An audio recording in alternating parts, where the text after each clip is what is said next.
Sobat Painters, di tengah musim kemarau ini, ulat jengkal sering sekali menjadi momok menakutkan di perkebunan teh.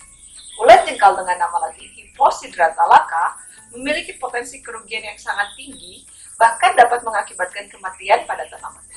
Berikut penjelasan. Halo Sobat Lenter, hari ini kita akan diskusi mengenai kondisi serangan hama pada musim kemarau di perkebunan teh. Perkebunan teh di musim kemarau sangat mungkin didatangi oleh hama, mengingat karena pucuk-pucuk ini mengeluarkan senyawa volatil yang lebih wangi dan lebih disukai oleh hama, sehingga tidak menutup kemungkinan memang hama akan datang di musim kemarau. Salah satunya adalah hama ulat jengkal.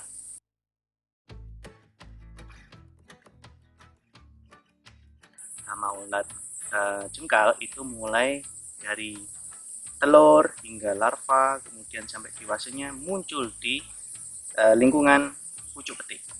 Nah, untuk habitat ulat jengkal sendiri pada musim kemarau seperti ini, biasanya dia ada di tanaman di sekitar perkebunan teh, misalnya seperti silver oak, surian, bahkan di gulma yang ada di sekitar tanaman teh, misalnya seperti sintrong.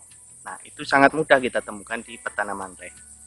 Kondisi seperti itu harus diantisipasi, di mana kulit pohon suren, kulit pohon silver oak itu adalah tempat bertelurnya bagi ngengat dari ulat jengkal tersebut.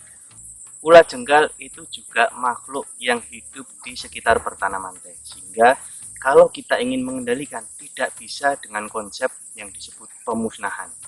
Kita hanya bisa memanage supaya populasinya tidak sampai membuat kerusakan yang berlebihan di pertanaman teh. Itu adalah kunci dari pengendalian hama pada pertanaman teh atau perkebunan teh. Untuk mengetahui populasi ulat jengkal itu merugikan atau tidak, kita perlu melakukan monitoring yang rutin di perkebunan teh. Bisa kita lakukan setiap pemetikan pada setiap musim petiknya atau setiap siklus petik, di mana kita melakukan pengamatan pada gejala yang terjadi pada pucuk-pucuk yang kita petik. Misalnya, kita ambil satu pucuk dari waring yang dikumpulkan oleh para pemetik. Sampel di sini akan kita amati kerusakan yang diakibatkan oleh ulat jengkal tersebut. Nah, ini yang disebut monitoring tidak langsung. Sedangkan monitoring langsung, kita akan langsung mengamati jumlah ulat jengkal yang ada pada setiap perdunya. Setelah kita melakukan monitoring, kita akan mengetahui intensitas serangan, kemudian populasi mutlak dari serangga yang mengakibatkan kerusakan di pertanaman teh. Dari situlah kita akan memutuskan untuk melakukan strategi pengendalian apa.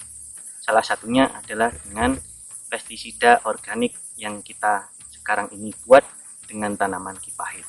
Tanaman kipahit adalah salah satu modal untuk perkebunan teh untuk dibuat sebagai biopestisida. Mengapa? Karena tanaman kipahit tumbuh dengan subur di ekosistem perkebunan teh.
dosis yang perlu kita gunakan ini harus diingat bahwa 25% itu adalah dosis aplikasi di lapangan.